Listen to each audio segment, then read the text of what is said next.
What is going on, Pokemon fans? Welcome back to JD's Nerdverse. We are doing a prediction video today for Mew, the new species Pokemon. However, it's not the generation I've been playing for a long time. It's not Generation Blue, or Generation 1 Pokemon Blue. It's Generation 2 Pokemon Crystal. Okay, so we're going to start playing through Crystal. It's my first playthrough for Crystal in a long time. I actually did a video of playthrough with the Crystal, just normal. Actually, it was Pokemon Silver, I believe. And I only did the Elite Four because I forgot to get a bike and a couple other things. So, yeah, it's going to be fun to learn the routing of this playthrough. But I decided to play through with Mew first because, one, kind of symmetry. The last Pokemon in Gen 1 is the first Pokemon in Gen 2. But also, he can learn every TM, so it kind of will help me learn where to find a lot of these TMs and whatnot. So there's a lot of ins and outs of Crystal. They really changed the game of Pokemon from Pokemon Gen 1, Red, Blue, and Yellow to Silver, Gold, and Crystal. So let's go over the stats of this new species Pokemon. Stats are straightforward. They actually have special attack, special defense now. So 100 for every stat: 100 HP, 100 attack, 100 defense, 100 special, 100 defense, and 100 speed. So giving it a base stat total of 600, which is extremely good. Not quite as good as some other Pokemon, but one of the best you're going to find in the game for sure. And I hope you like the layout. I decided to do my layouts like this. I got a whole bunch of other layouts. Let me know what you think. Where the prediction is will be where the timer is in normal playthroughs. So let me know what you think. I have a bunch of them done for like the next the 3 starters, and more are gonna get done obviously. But I hope you like it. I hope you like the design. Hope you like the Crystal Pokemon Crystal version logo that I found. I hope you like a lot of this stuff. Just give me some feedback on what you think. And then, so that's the stats of the Pokemon. I thought I'd show a little bit of the immunities. So damage normally by Pokemon, that's just what'll hit it normal without any kind of resistances or any kind of like immunities, whatever. We are weak to Bug, Ghost, and Dark type in this generation. So Dark type and, was it Steel? Steel was added in this generation. There is no Fairy type in this generation. That is future generations, so ignore that. But we do have normal type. I'm sorry, we do have Ghost type and Dark type we got to contend with, and Bug type. Because actually, the second gym is the Bug Trainer, so we have to worry about that. We are Psychic type. I don't know if you've noticed this. Like the background I have, if you can't see it, is like a little bit of Psychic Pokemon, kind of like just hidden in there, and that the color matches the Psychic, like the cards. Fighting and Psychic are the two we resist. But we don't have anything that's super, like, we're super effective against. So unless we find something that's a fighting Psychic, I guess we're going to be a little more effective. But let's go into the moveset. So this is our level up moveset. This is, we start with Pound, and we go to Transform at level 10. Mega Punch at level 20. Metronome at level 30. Psychic at level 40. And Ancient Power at level 50. So Pound is a 40 base power move, 100 base power, 100% accurate, 35 power points. So it'll last us for a pretty decent time in this game. Transform's kind of garbage. I don't even think I'm going to use this in this playthrough. Mega Punch, it's 80 base power, 85% accurate. That accuracy really does irritate me, but it's a very powerful move. It doubles up what Pound does, 20 power points. So we're happy to have that. Metronome is not going to be used. It basically, if you've never seen Metronome before, what it does, it predicts, or it picks any move in the game. So you can pick 10 great moves, you can pick 10 horrible moves, you can pick Growl 10 times. It really just randomizes every move in the game. It's not very reliable. Psychic, 90 base power, 135 base power with our same type of attack bonus, our stab bonus. So it makes 135 base power, and then actually is 100. And then Ancient Power is 60 base power, 100% accurate. I believe Ancient Power has the ability, it's called an Omni Boost, where if you use the move, you have like a chance to up your attacks and your attack defense, or attack, special attack and special defense. There we go. Alright, so that's our level up moveset. Not very broad, but I mean the game can be won with this if needed. Only problem is you might not be able to hit certain types of Pokemon for a long time. Like you could not get back, you had to get to level 40 before you can beat Morty's gym because you couldn't hit Ghost. I guess you can hit Ghost type with Metronomes, that's not true. And you can transform into him. So yeah, you could still beat the game with this. But let's go over to our TM moveset. So, I'm doing this a little bit differently, so you're going to see. So we literally get every TM in this game. Every TM in the game. So not going to use Dynamic Punch, but Headbutt will get pretty early in the game, so that would be useful. And as we go through the moves, we get access to some other moves as well. We get access to Blizzard, we get access to Icy Wind, so basically we're going to have a move for anything, but I want to point out HM10 right here.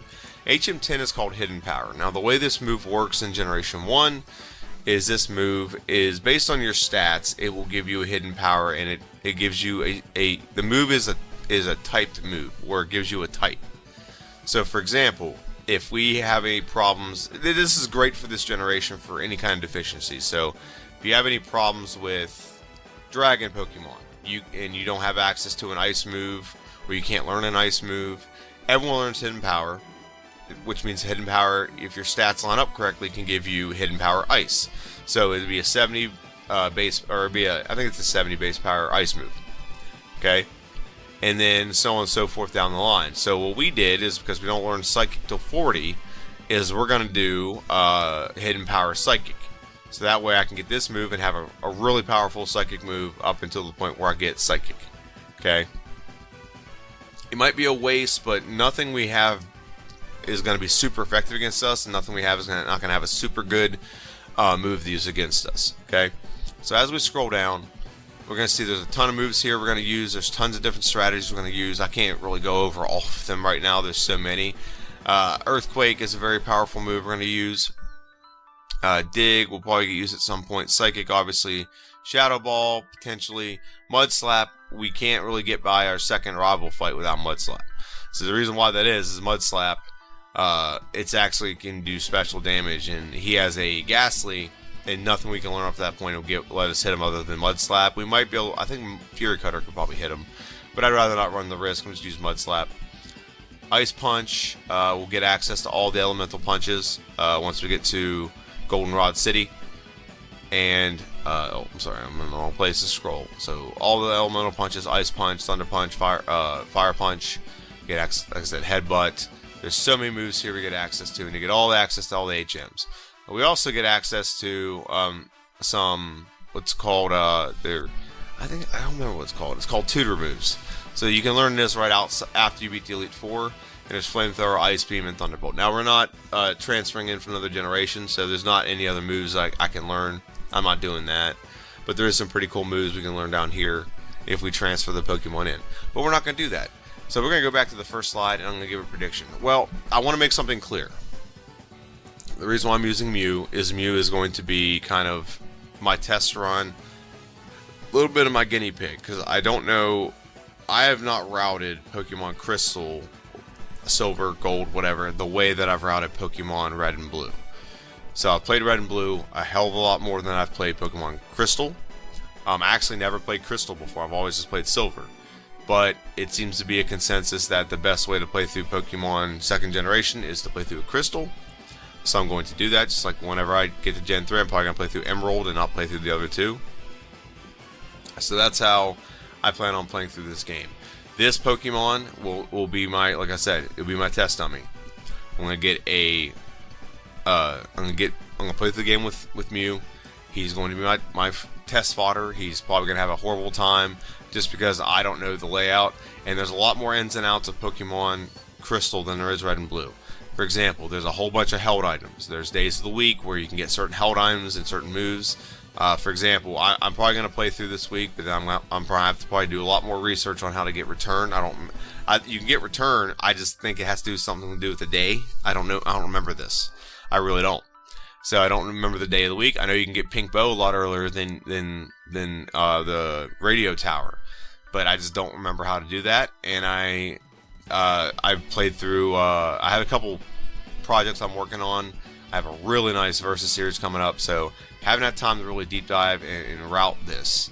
And also, there's some other things you got to factor in where you don't have fly. I don't know why fly is so restricted in this game, but you should be able. I think you should get where you get surf is where I think you should get fly, and then where you get strength is where I think you should get surf.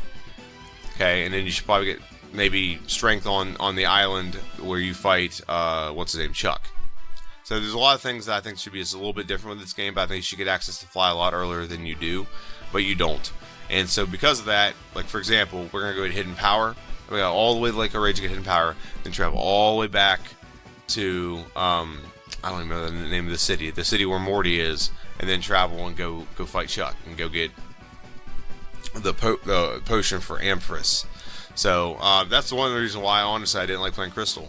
One of my favorite Pokemon in this generation is Ampharis, whatever we'll call it. It's one of my favorite Pokemon ever. I don't know if you ever heard of Pokemon MMO, but he's on my team in Pokemon MMO. Now, that team consists of my favorite Pokemon of all time, and he's on that, and they don't get this in this game. So there's a couple reasons why I didn't play Pokemon Silver. Crystal. Silver was bought for me as a kid, so I always played it. But there are held items you can have in this game. There's so many different facets of the game. We don't have to worry about natures and abilities yet, but it does start adding those things to it. So it starts adding a lot more dimensions to the game, and we're gonna have to deal with that. And Mew is going to be my test product for it. So he probably won't have a great playthrough. It's probably gonna be over 2 hours, just because I'm not knowledgeable with the game yet, and I will get knowledgeable with the game. But I didn't want to use my first gym leader or first playthrough as one of the starters. The first playthrough will be this one, then I will start playing through in order just like I've done in the past, and we'll see how good or bad Pokemon can be. So let me know what you think in the comment section down below. Like I said, I think it's going to be over 2 hours, and that's probably not a good run. I've watched plenty of runs by Squidgy and Scott's Thoughts and a couple others, and 2 hours is a pretty bad run, but it's going to take 2 hours because I don't know the routing. I don't know where everything is. I got to find some. Maybe I got to modify my rules to accommodate some things in this playthrough. Like, for example, I know after the Elite Four, there's a bunch of places I can get rare candies. Should I just pause at the Elite Four? We're not bettering ourselves. We're not getting more experience.